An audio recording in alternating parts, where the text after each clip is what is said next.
Baba-Yaga. Russia, 1999. 13-year-old Bogdan Vasilev was walking the snow-covered street of Moscow, the Russian capital. He was regularly teased and mocked by others due to his unusual opaque complexion and exaggerated facial features.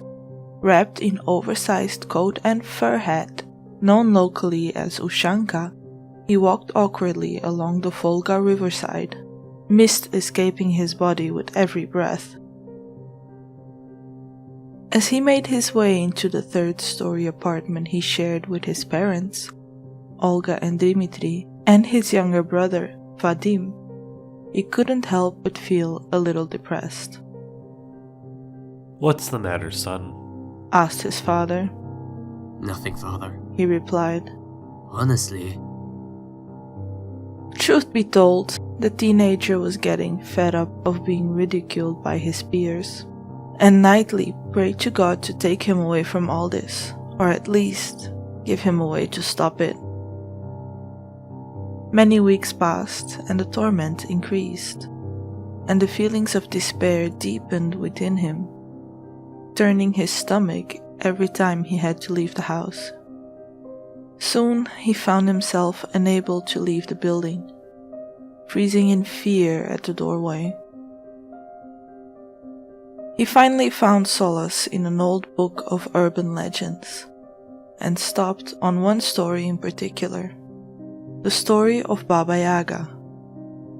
Described as a fearsome witch with iron teeth who lives in a desolate hut in the remote forest. She has a rule over the elements and commands the white, red, and black horsemen who are regarded as her bright dawn, red sun, and dark midnight, and her appearance was always preceded by a wild and violent wind.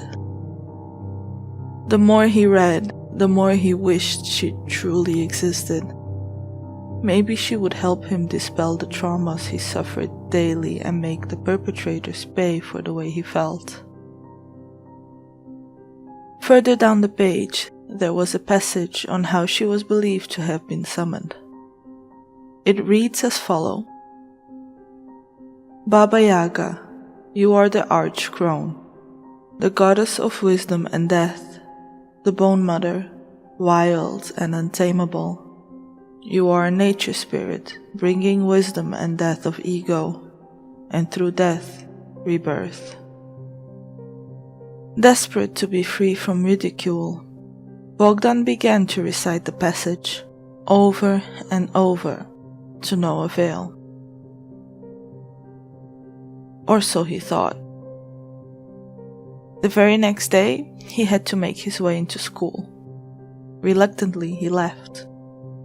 He made the way down his usual route, along the Volga River. But as he arrived, he noticed that one of the youths from the group was missing.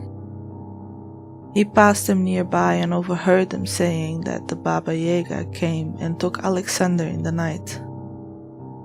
Could it be true? Did the Baba-Yaga really come? He said to himself as he continued his journey with a wry smile.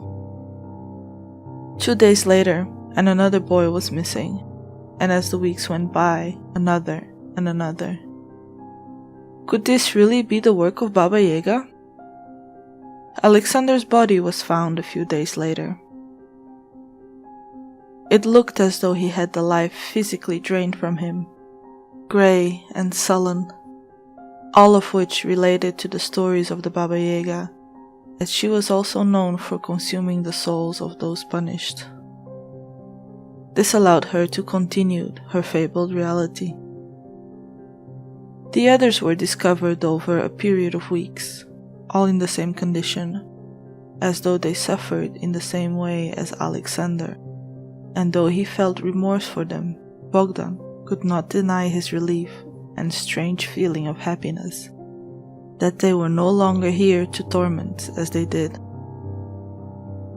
None of the disappearances were ever resolved, and the police could not explain what happened. But Bogdan had a feeling he knew. So, Is the Baba-Yaga fact or fiction? You decide. I know I believe.